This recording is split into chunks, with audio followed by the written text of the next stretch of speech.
तो आज हम बात कर रहे हैं कि एक बेहतरीन सीखने का अनुभव मतलब एक अच्छा कोर्स उसे डिजाइन कैसे किया जाए। हाँ। हमारे पास जो सामग्री है, कुछ लेख हैं, नोट्स हैं, हाँ। वो इसी बात पर जोर देती है कि सीखने वालों को कैसे, आप कह सकते हैं, उलझन से स्पष्टता की तरफ बिल्कुल। और शक से आत्मविश्वास तक कैसे ले जाया जाए। हाँ, मतलब ये सिर्फ जानकारी देना नहीं है। नहीं, बिल्कुल नहीं, ये एक पूरी यात्रा बनाने जैसा है। हाँ, और वो यात्रा वो बिना एक ठोस ढांचे के मुमकिन नहीं है।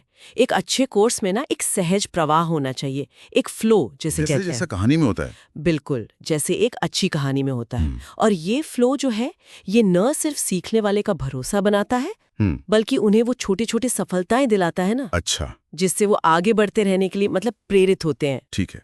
तो आज हम इसी ढांचे को बनाने की बारीकियों पर ही बात करेंगे जो इन स्रोतों में बताई गई हैं। हाँ, तो सबसे पहले मुझे लगता है इन स्रोतों में ये मॉड्यूल और पाठ का जिक्र बार बार आता है। हाँ, मॉड्यूल्स और लेसन्स। क्या हम इसे थोड़ा और साफ कर सकते हैं? मतलब सुनने में आसान लगता है पर शायद यही कंफ्यूजन होता हो। बिल्कुल बिल्कुल। आप मॉड्यूल को ऐसे सोच सकती हैं जैसे किसी किताब के बड़े अध्याय हों, चैप्टर्स। अच्छा, चैप्टर्स। हाँ, या इकाइयां कह लें। और पाठ जो है वो उन अध्यायों के अंदर के पन्ने या फिर छोटे छोटे विषय हैं। ठीक है। एक स्रोत में ये भी है कि आमतौर पर 4 से 6 मॉड्यूल रखना। 4 से 6। हाँ, और हर मॉड्यूल में करीब 2 से 5 पार्ट। ये एक अच्छा बैलेंस माना जाता है। अच्छा, तो ज्यादा भी नहीं, कम भी नहीं। हाँ, इससे गहराई भी बनी रहती है और सीखने वाले पर वो जिसे कहते हैं ना कॉग्निटिव लोड, मतलब बहुत ज्यादा बोझ भी नहीं पड़ता। समझ गया। तो ये तो हुई संरचना की बात, लेकिन इसे बनाना कहाँ से शुरू किया जाए? एक लेख मैंने देखा, उसमें लिखा था कि अंतिम परिणाम से शुरू करें। हाँ, फाइनल आउटकम से। तरीका बहुत कारगर है। सबसे पहले ये तय करना होता है कि कोर्स के अंत में सीखने वाला क्या हासिल कर लेगा। मतलब आपका वादा क्या है उनसे। जैसे कि कोई उदाहरण? हाँ, जैसे मान लीजिए वादा है 7 दिनों में 3 कदम वाली सुबह की दिनचर्या बनाना। ठीक है। तो ये आपका अंतिम लक्ष्य हो गया। अब इसके बाद सोचिए कि इस लक्ष्य तक पहुंचने के लिए जरूरी मुख्य पड़ाव कौन से हैं, कौन से चरण हैं। और यही पड़ाव, यही चरण आपके मॉड्यूल बन जाएंगे। अच्छा। जैसे सुबह की दिनचर्या वाले उदाहरण में मॉड्यूल हो सकते हैं। पहला, सुबह के आलस को समझना। दूसरा, अपनी सोच को बदलना। तीसरा, आदतें कैसे बनाएं वगैरह। अच्छा, तो मंजिल देखकर रास्ता बनाना एक तरह से। बिल्कुल। ये तो दिलचस्प है। और फिर हर मॉड्यूल के अंदर जो पार्ट होते हैं, उनका क्या रोल होता है? उनका मकसद क्या है? या फिर कुछ महसूस करें। No do feel. हाँ, नो डू फील फ्रेमवर्क। जैसे वो सुबह की सोच बदलने वाला मॉड्यूल था ना। हाँ। उसमें पार्ट हो सकते हैं। पहला, आप सुबह क्यों टालम टोल करते हैं, ये हुआ नो। दूसरा, अस्त व्यस्त सुबह की असली कीमत क्या है, ये हुआ फील।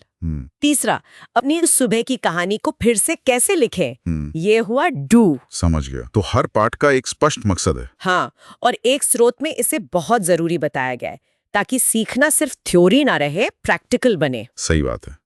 अच्छा, इसमें वो छोटी जीतें, माइक्रोविंस का भी जिक्र था। हाँ, माइक्रोविंस। उसका क्या महत्व है? उस पर काफी जोर दिया गया है। वो बेहद जरूरी है। देखिए, हर मॉड्यूल के अंत में ना सीखने वाले को एक छोटी सी सफलता मिलनी चाहिए। अच्छा। हाँ, उन्हें लगना चाहिए कि हाँ, मैंने कुछ सीखा है, कुछ हासिल किया है। जैसे मान लीजिए पहला मॉड्यूल पूरा करने के बाद वो ये पहचान पाएं कि सुबह उठने में उनकी सबसे बड़ी रुकावट क्या है। ठीक है। बस यही है छोटी जीत, और यही छोटी छोटी जीतें ही उनका आत्मविश्वास, कॉन्फिडेंस। हाँ, कॉन्फिडेंस और वो जो मोमेंटम होता है ना, गति, हाँ। उसे बनाए रखने के लिए बहुत जरूरी है। बल्कि एक रिसर्च पेपर जो हमने देखा, उसमें तो ये भी था कि लगातार छोटी जीतें मिलने से कोर्स पूरा करने की दर, कंप्लीशन रेट, हाँ, वो काफी बढ़ जाती है। अच्छा, तो ये वाकई काम करता है। हाँ, तो सवाल हमेशा ये पूछना चाहिए कि भाई इस मॉड्यूल के बाद सीखने वाला क्या समझने या करने में सक्षम होगा, वही आपकी छोटी जीत है। ये तो ही लॉजिक की बात। हाँ। पर सामग्री में भावनाओं को, इमोशन को जोड़ने पर भी जोर दिया गया है। वो क्यों? क्योंकि सीखना सिर्फ दिमाग का खेल नहीं है ना, ये एक भावनात्मक सफर भी है। तो कोर्स में भी एक इमोशनल आर्क, एक भावनात्मक लय हो सकती है। कैसे? जैसे पहले मॉड्यूल में आप जिज्ञासा जगाते हैं, फिर अगले में शायद उलझन दूर करते हैं, फिर उनकी पुरानी सीमित करने वाली सोच को तोड़ते हैं। अच्छा। फिर उन्हें जीतना सिखाते हैं, महारत हासिल करना, फिर आत्मविश्वास मजबूत करते हैं, और अंत में उस बदलाव का जश्न मनाते हैं जो उनमें आया है। वाह। एक लेख इसे ट्रांसफॉर्मेशन आर्क कहता है। मतलब आप सिर्फ जानकारी नहीं दे रहे, आप एक बदलाव के सफर में उनके गाइड बन रहे हैं। और भावनाएं जोड़ने से जुड़ाव भी गहरा होता होगा। बिल्कुल, सीखने वाला सामग्री से कहीं ज्यादा गहराई से जुड़ता है। ठीक है, अब ये सब सुनने में तो बहुत अच्छा लग रहा है, लेकिन इसे व्यवस्थित कैसे करें? इतने सारे विचार, मॉड्यूल्स, पाठ, जीत, सब दिमाग में रखना तो मुश्किल होगा। कोई आसान तरीका भी बताया गया है? हाँ, बिल्कुल। एक बहुत ही आसान लेकिन बड़ा कारगर तरीका सुझाया गया है, 3 कॉलम वाला खाका। एक सिंपल सा टेबल। 3 कॉलम क्या क्या? पहले कॉलम में मॉड्यूल का नाम या शीर्षक, मॉड्यूल टाइटल। ठीक है। ओके, तो सब एक जगह पर। हाँ, जैसे मॉड्यूल 1 जागरूकता, पाठ सुबह क्यों जरूरी है, लोग क्यों असफल होते हैं, नतीजा सीखने वाले में उम्मीद जगाना। बस इससे पूरी संरचना एकदम आंखों के सामने साफ हो जाती है। हाँ, ये तो काफी प्रैक्टिकल लग रहा है। और एक नोट में ये भी लिखा है, लक्ष्य स्पष्टता है, परफेक्शन नहीं।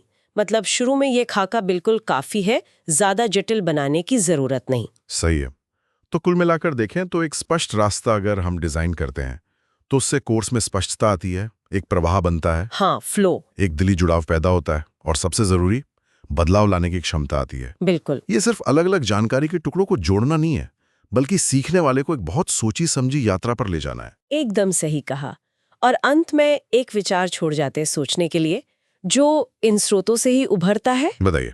ये जो तरीका है ढांचा बनाने का, कि बड़े लक्ष्य को छोटे संभालने लायक हिस्सों में तोड़ो और हर कदम पर छोटी जीत पक्की करो। हाँ, क्या ये सिर्फ औपचारिक कोर्स डिजाइन के लिए ही है, या फिर हम इसे किसी भी मुश्किल विचार को समझाने, या मान लीजिए किसी टीम को बड़े प्रोजेक्ट पर लगाने, या यहाँ तक कि किसी को व्यक्तिगत बदलाव के सफर में रास्ता दिखाने के लिए भी इस्तेमाल कर सकते हैं? इस पर सोचा जा सकता है।